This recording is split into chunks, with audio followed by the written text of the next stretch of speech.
Um, well, I know you all want to go home, and I'm standing between you and an aperitivo or a beer or something. So I'll try. The train, yes, I have to take a train as well, so I'll try to be quick. Thanks. So, how many of you know what the RIPE NCC does? Wow, quite a bit. Sorry? Yeah, well, that's why you're here, right? That's how you're here as well, right? That's how we're all here. Yeah, well, we are part of a system. For those of you who don't know it, we're part of a system that's about 5 different regional registries. We cover the largest region, Europe, the Middle East, and Central Asia. While we have AFRINIC for Africa, we have APNIC for Asia, LACNIC for South America, and ERIN for North America. So we are the largest area. And what do we do? What do these regional registries do? They are not-for-profit. RIPE NCC is a not-for-profit. Open, transparent. We make sure that you can check everything we do. So recently, last week, there was the RIPE meeting, and there was the general meeting. I'm going to talk about it quickly later on as well. So at the general meeting, you can ask to check the budget the RIPE NCC spent. You can check what we provision as budget for the next year, and you can vote on it if you're a member. We're funded by membership fees, and they are decided by the general meeting. So what do we do? 2 presentations ago, there was somebody speaking about a project, Isolario, based on data that we provide. Summer showed you RIPE Atlas. RIPE Atlas is a system, a way to get data, and we sit on top of lots and lots and lots of data every day. We have people running measurements all the time using RIPE Atlas, and we provide that data to you for free, so you can use it. But not only, we distribute IP addresses. That's what you know us for. You get your /22 or your IPv6 addresses or your autonomous system number, and that comes from the RIPE NCC. We support policy development in the region. We'll get to this in a moment. We run the RIPE database, and probably you know about the RIPE database because you use it for stalking your customers or stalking your competitors, because you try to use it to find data about them. That's actually what it was supposed to be for. You want to find information, you check the RIPE database. That's why it was created, to make sure if you had any issue with another operator, you would find data about them, how to reach them, phone numbers, email addresses, everything. We have RIPE Atlas, what we call the biggest measurement system for the internet. We have RIPE Stat, where you can find data about the internet in general. You can find data about how a country's internet is, how many IPv4 prefixes they have, how many IPv6 prefixes they have. You can check an autonomous system, how reachable it is, how not reachable it is, how many prefixes it's announcing, how long they've been announcing something. We do have also RPKI, which is used to secure routing on the internet in some ways. I know some people in the room wouldn't agree with me in that. We provide training. That's where I come from. I'm from the training services department. We usually give trainings once a year in Italy. We gave training courses in Bologna in April and May, and we are probably going to come back next year, at the beginning of the year, between January and March, in Milan to give training courses for 2 or 3 days. And we do other things. We have lots of other projects we provide all the time. But I want to focus for a moment on supporting policy development in the region.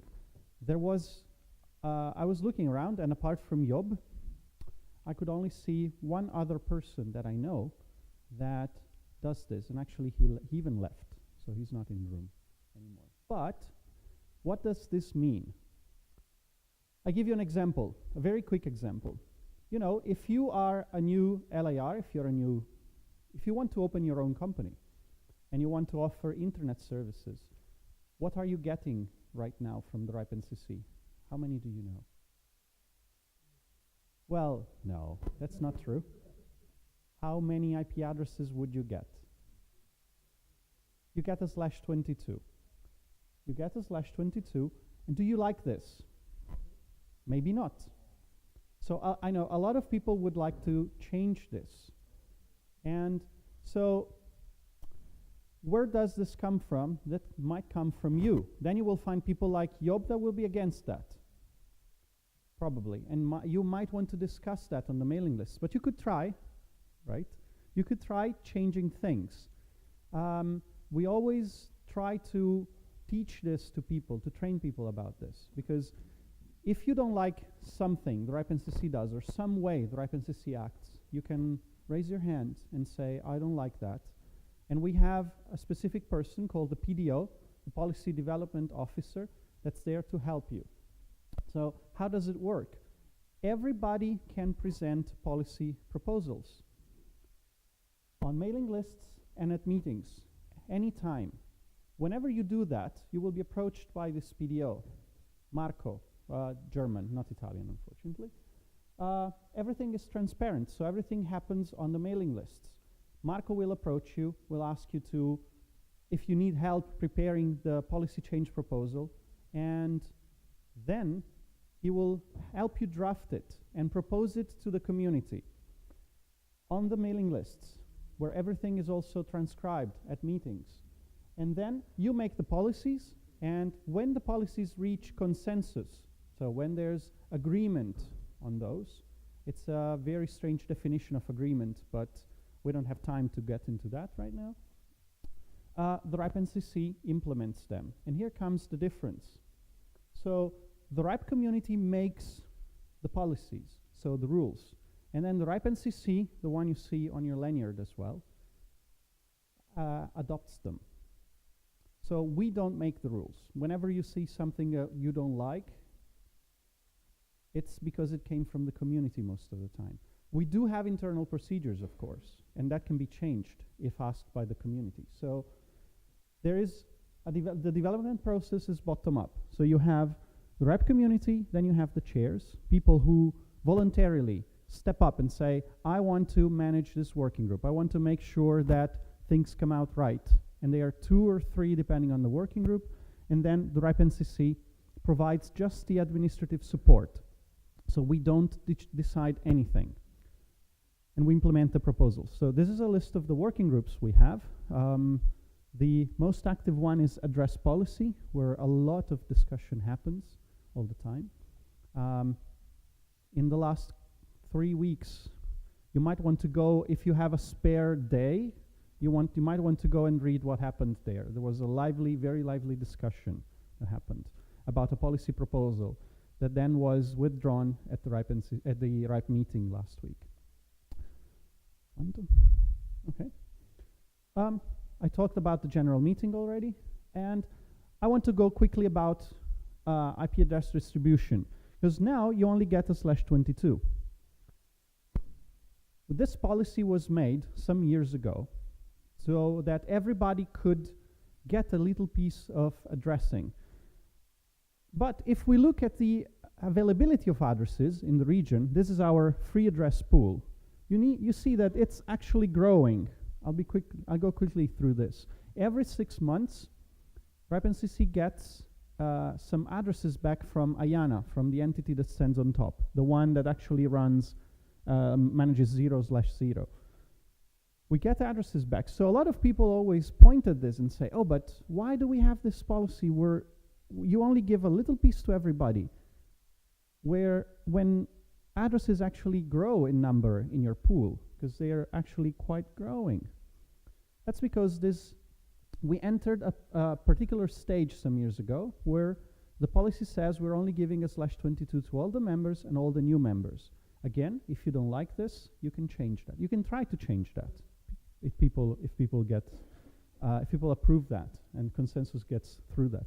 IPv6 is totally different. You get a lot more addresses. You get a /32 by default. You can get up to a /29, and that includes a lot of addresses.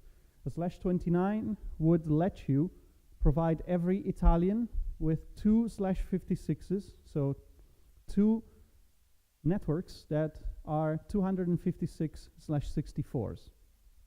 So 128 million of those you would have in your availability if you get a /29. So you would be able to give every person in the country 2/56s just with one allocation from the RIPE NCC. But in the room, we have lots and lots of members. So try to think about the numbers for IPv6.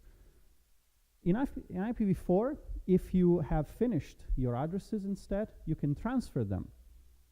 You can move them from legacy space, from PA allocations, from PI assignments. Legacy space is the space that was issued before the RIPE NCC existed. There are lots and lots of institutions or companies that have space that was allocated before the RIPE NCC existed, before 1992. So that's called legacy space, and that can also be transferred right now. Or you could also transfer that, well, wait a minute, between RIRs. Right now, you could talk to somebody in ARIN or in APNIC to transfer addresses from them if you find a broker that can help you with that, or if you find a source that has more addresses than they need. So this is possible. What should you do as an LAR if you are an LAR, and this is something that I want to always talk about quickly, is you should make assignments, create objects in the database. Why? Because it will help you with geolocation quite a lot. We always hear people going at training courses that tell us, oh, our geolocation in the country is broken, and then you look at statistics and you see that they didn't create assignments in the database. They didn't provide information about actually where the network was being used. And that's a hook that all the major content providers use. Well, maybe Summer could talk about that a lot more than I could.